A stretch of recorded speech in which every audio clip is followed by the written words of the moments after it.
حضرت علی شیر خدا اتنی شانوں اور مرتبوں والے آدمی تھے.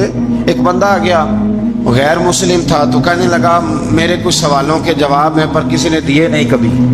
جب اس نے آ کے بہت بڑا دعویٰ کیا کہ اگر کوئی میرے سوال کا جواب دے تو میں مان جاؤں، تو پھر مسلمانوں نے کہا کہ نہیں، تو نے بڑا ہی دعویٰ کر دیا ہے، تو شے ہی کوئی نہیں. وہاں تو بڑے بڑے مان گئے. حضرت مولا علی شیر خدا کے پاس لے گئے تو اس نے بڑے بڑے مشکل سوال کیے. پہلی بات وہ کہنے لگا آپ مجھے دو ایسے دوست بتائیں جن میں کبھی لڑائی نہیں ہوئی. تو حضرت علی کہنے لگے تو بڑے دعوے کر رہا تھا کہ میں بڑے لمبے سوال پوچھوں گا. وہ دو دوست جن میں کبھی لڑائی نہیں ہوئی وہ جسم اور روح ہیں بھی کٹھے ساتھ رہتے، دوست بھی ہیں، پر کبھی آپس میں لڑائی، بڑے بڑے گناہ کرتا ہے، جسم پر روح ناراض نہیں ہوتی. اس کی آنکھیں کھل گئیں، اس کو تو کبھی جواب ہی نہیں ملا تھا. کہنے لگا اچھا وہ دو ایسے دوست پھر بتائیں جن میں کبھی صلح نہیں ہوئی. تو فرمایا وہ موت اور حیات ہیں. جب موت آتی ہے تو پھر زندگی باقی ان کی صلح نہیں ہو سکتی، اکٹھے رہ ہی نہیں سکتے. وہ کہنے لگا یہ تو کمال ہو گئی. کہنے لگا جی اور پوچھ لوں؟ فرمایا تیرا ہی دعویٰ تھا دو پوچھنے، میں تیار ہوں، تو 100 بھی پوچھ. کہنے لگا وہ بی بی جس نے چند لمحوں میں بچہ پیدا کر دیا، فرمایا یہ بھی کوئی مشکل بات ہے؟ وہ حضرت مریم ہے. 1 منٹ میں حاملہ ہوئی تھی، اگلے منٹ میں اللہ تعالیٰ نے انہیں تھوڑی سی تکلیف سے گزارا اور اگلے منٹ میں حضرت عیسیٰ پیدا ہو گئے. کہنے لگا جی وہ دو چیزیں جو حرکت نہیں کرتی، فرمایا یار جلدی پوچھ. وہ دو چیزیں جو حرکت نہیں کرتی وہ زمین آسمان ہے. اس نے کہا وہ دو چیزیں جو ٹھہرتی نہیں، فرمایا وہ سورج اور چاند ہے، جو حرکت ہی کرتے رہتے. کہنے لگے اچھا وہ بتائیں جی جو کھا تو بڑا کچھ کیا پر پیا اس نے کچھ بھی نہیں. تو حضرت علی فرمانے لگے وہ حضرت موسیٰ علیہ السلام کا عصا ہے، جادوگروں کے سانپ سارے ہی کھا گیا پر پانی کا گھونٹ بھی نہیں پیا. حد ہو گئی. وہ شخص کہتے ہیں علی کے جواب نے میرے اندر ہیجان پیدا کر دیا. میں نے فوراً کہا بتائیں وہ شخص جو کوئی شے نہیں. تو حضرت علی کہنے لگے جو میرے نبی کا کلمہ نہ پڑھے وہ کوئی شے نہیں. کہنے لگے وہ بتائیں جو بڑی شے ہو. فرمایا جو چاہے کہ اس کی عزت کعبے سے بھی زیادہ ہو جائے اور وہ بڑی شے بن جائے تو وہ محمد عربی کا کلمہ پڑھ جائے. کافر کوئی شے نہیں اور مومن ہے بڑی شے. اس نے ہاتھ آگے بڑھایا، کہنے لگا پھر پڑھائیے مجھے بھی کلمہ. حضرت علی چونکہ بڑے دھانا تھے، مسلح پہ بڑھ رہے ہیں، جماعت کری کرنی، اللہ اکبر کہہ رہے ہیں.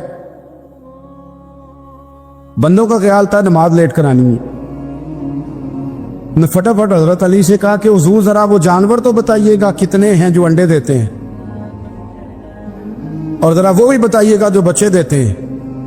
یہ ذرا آپ کتنے کو بندہ جانور گنے، آہستہ آہستہ بندہ شمار کرے. ہو بکری جو ہے وہ بچہ دیتی ہے، مرغی انڈا دیتی ہے، اور گائیں جو ہے وہ بچہ دیتی ہے، اور بطخ جو ہے وہ انڈا دیتی ہے. بندہ تو یہ گننے لگ جائے. تو حضرت علی شیر خدا یہاں ہاتھ ہیں، فرمانے لگے گھر جا کے گن لینا. موٹی سی بات بتاتا ہوں، جن جانوروں کے کان باہر ہوتے ہیں وہ بچے دیتے ہیں، جن کے اندر ہوتے ہیں وہ انڈے دیتے ہیں. اللہ اکبر. نماز کی نیت باندھ لی تم گننا گھر جا کے. موٹی سی بات بتا دیتا ہوں. وہ صاحب کہتے ہیں میں حضرت علی رضی اللہ تعالیٰ عنہ کو جانے آیا تھا، میں خود بڑا الجھ گیا. حضرت سیدنا ابو ہریرہ رضی اللہ تعالیٰ عنہ فرماتے ہیں میں جب اس بات کو یاد کرتا ہوں تو آج بھی رو پڑتا ہوں. کون سی بات؟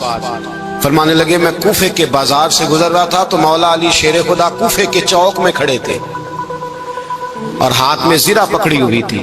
وہ والی زرہ جو بدر میں بھی ان کے پاس تھی، وہ والی زرہ جو احد، حنین، خندق اور خیبر میں بھی ان کے پاس تھی. زرہ پکڑی حضرت علی نے اور شیر خدا کہہ رہے ہوں بھائیو میری زرہ خرید لو.